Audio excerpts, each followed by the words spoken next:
Nakaka-amaze nga naman talaga sa aming pinuntahan, kaya samahan nyo kami tunghayan ang ganda ng Tanglagan, Kalanasan. Nag-road trip, skirts, brum nga kami kasama ng aking hepe at ilan sa aming mga beshi.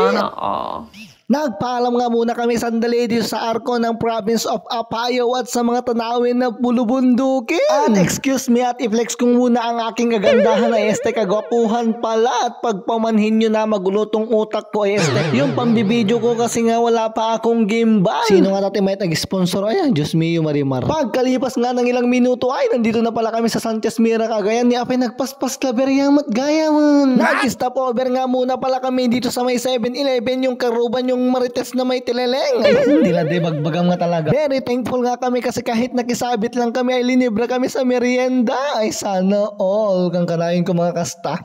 Akala ko makakapagpaalam na kami sa bulubundukin pero haan gayam pala ka. Nakalipas nga ng ilang segundo, minuto, oras at taon nga pinagbayag mo. Nakarating na kami dito sa Bunot Bridge. Hindi ko lang sure kung parte na ito ng Kalanasan. Tingnan nyo naman ang lawak ng aking muging ang bulubundukin dito sa aking likuran. Masasabi ko talaga na mayaman ang kalikasan ng Kalanasan. O diba, kakarime.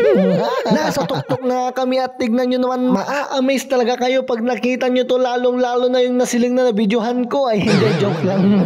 Sa part nga to mga beshiwak ko ay tanaw na tanaw namin ang dagat at kitang-kita namin ang mga barkong pandigman ng China. Joke lang.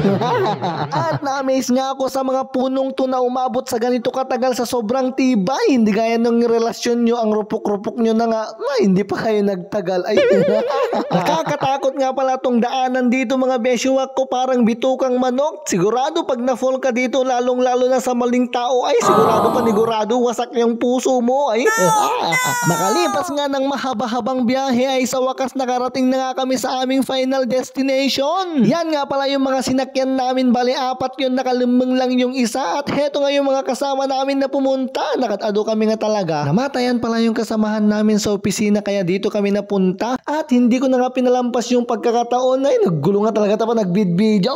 Nuntahan nga namin ang Butbutan Resort. Napakaganda, napakablu nga naman talaga ng tubig dito mga beshiwak ko at take note ha, galing sa bundok ang tubig nito. At nung nakita nga ng aking hepe na may mga naliligong bata kaya nagpapicture na rin siya for the go. At nung makabalik na nga kami ay sakto pinangan na ni Soin, laban mi nga talaga titablan. At nung makainan na nga ang aming panga at kami ay nakapalpa, nagpakada na nga kami, mahaba-haba pa ang aming mga biyahe. Yung mga ibang kasamahan nga pala namin ay sumakabilang bangir na. At sa part nga to kami ay naghiwa-hiwalay na. Kayo nga magjowa, naghihiwalay pa kami pa kaya, ay joke lang.